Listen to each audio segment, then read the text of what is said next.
Bismillahirrahmanirrahim. Today the topic that we have selected for discussion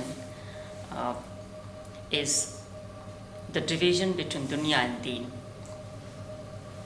For over a long period of time I have been thinking about it, and I have noticed that this division, which is very deep-rooted and which is there in our mind, seems to be an unnatural division and something which is not supported by Qur'an or not supported by Islam. It's very interesting to note that Deen and Dunya, these two things which we divide frequently, we need to find out what is the meaning of Deen and what is the meaning of Dunya. Deen has many meanings. For example, Deen means surrender and submission. Deen means reward and punishment, and Deen means the way of life. After knowing what is the meaning of Deen, let's go and try to find out what is the meaning of Dunya. Normally we use the word Dunya. Dunya, in fact, is an adjective of a noun, and that noun we normally don't use. Dunya is an adjective of a noun, and that is al-hayat. So if we say it completely, then it will be al-hayatu dunya, which will literally mean the nearest life, because dunya is from the verb in Arabic dana yadnu, which means to get closer, and adna means the nearest. Adna is used for the masculine form, dunya is the feminine form of that. So we use the feminine form because this is the adjective of a feminine noun, that is al-hayat. And according to the Arabic rules, if the noun is adjective, if the noun is feminine, the adjective will also have to be feminine. So this is why, because al-hayat is feminine, the adjective of al-hayat, that is ad-dunya, it is also feminine. It very clearly indicates that the complete expression is al-hayatu dunya, which literally means the nearest life.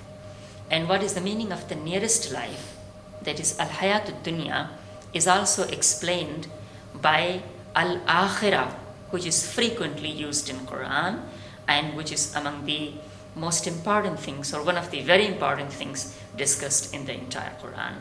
Again, al-akhirah is the adjective of a noun which is feminine, and it has the same noun as ad-dunya has.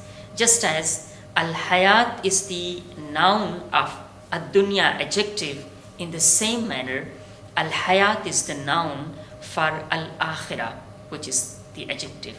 In other words, al-hayat al-akhirah is the complete compound, adjectival compound, that is the murakkab tawsifi in the Arabic grammar, which means the delayed life, the later life. So here we go, that Qur'an, when it uses al-hayat dunya or only ad-dunya, then it distinguishes it from al-hayatul akhirah, that is the delayed life or the later life or the hereafter as we call it. What I want to say here is that ad-dunya is used as the counterpart of al-akhirah. This is what we notice in Qur'an, and even that, because al-hayat is the common noun for ad-dunya and al-akhirah both, we find that it is a continuation of life, but in different forms. Nowhere in Qur'an we find that ad-dunya is presented as a counterpart of ad-deen, which means the way of life. And it is very logical, it's very natural that ad-dunya and ad-deen are not offered in Qur'an as two counterparts, because they are actually not counterparts. Because ad-deen means the way of life, and the way of life is for life. So how come the way of life will be presented as a counterpart of life? They are together or to use an English expression, they are inextricably enmeshed, and they are joined in a manner that they cannot be separated from each other. Just like when we prepare a food, we add salt in it. So the food and salt, if we have cooked them together, and that's how we do, we cannot separate the salt from food. So I would say that dunya is like the food in which the salt of ad-deen has been added to make it meaningful, to make it delicious, and to make it tasty. If we separate salt from food and we eat food without salt or the salt without food, we will not enjoy either of the two. Neither we will enjoy the food, nor we will enjoy the salt. And this is precisely what we try to do when we separate dunya from deen. In other words, when we separate the way of life from life, then to me it sounds like separating the food from salt, which is very unnatural and illogical thing to do. Because we separate dunya from deen, I have noticed that the understanding of a dunya and a deen both becomes difficult. Because if we remove a deen from dunya, then we cannot justify a dunya. We cannot understand all its bits and pieces. And in the same manner, if we remove deen from dunya and we try to look at the deen, at the way of life, in isolation from the life, then again we will not be able to understand the way of life, because we will have no frame of reference. We will have nothing to refer back to. We will have nothing to check against. So we will have the beautiful principles of life, which is what Islam is. But because we have isolated and removed those beautiful principles of life from life, we will not really understand those beautiful principles of life. This is what has happened with the Muslims in general, that the division of dunya and deen has gone very deep in our minds and in our psyche, and then we end up misunderstanding deen or not understanding deen and dunya, both of it. Let me give an example of it. For example, let's imagine a classroom. A classroom has a podium, it has chairs, it has a whiteboard, it has a projector. This is all very understandable because everything is in its real place or in the place where it is supposed to be. Now, if you do one thing, if you remove the chairs from the classroom and the podium and the projector and all those things, and we put them in the middle of a busy road, now nobody will understand them. It all will become complicated. It was very simple, it was quite understandable when it was in a single classroom. We were understanding that this is a classroom, and we were knowing that yes, a classroom has to have chairs, a classroom has to have a whiteboard. But we removed it from the place where it belonged. So now we don't understand what is the benefit of a projector in the middle of the road or of the chairs laid on the road. In the same manner, without all these things, if you take a friend to a classroom and tell him, an empty classroom, and tell him that this is a classroom and there is no board over there, there are no chairs, there is no podium over there, then the friend will ask what this classroom is about. So the classroom will become complicated for him, which was actually very simple when the required things were there.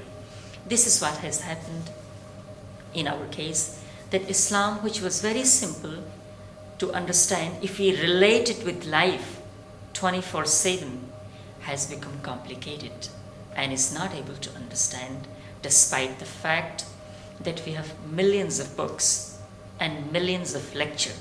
Now when we are talking to each other in this session, at the very moment books are being written, articles are being written about Islam. At the very moment, thousands of lectures are being delivered, particularly in this month of Ramadan. But my question is that why, despite all these efforts, we are not really able to understand either Islam or the life. The simple reason is that we have divided dunya from deen, or in other words, we have divided or separated the way of life from life. We don't experience it every day. We don't relate to it in every walk of life and at every single moment of our life. That's why we don't understand dunya and we don't understand ad-deen either. I would like to ask a question here from the audience. How many lectures have you listened about the importance of water and air to be able to understand the importance of water and air? I think we have listened to none such lectures. Why? Because water and air are inextricably related, inseparably related with life. We know their value because we need it, because we use it every single minute. But if ad-deen is also necessary, if the way of life or the beautiful principles of life are also needed for life, then why do we need so many lectures? Why do we need so many books to understand it?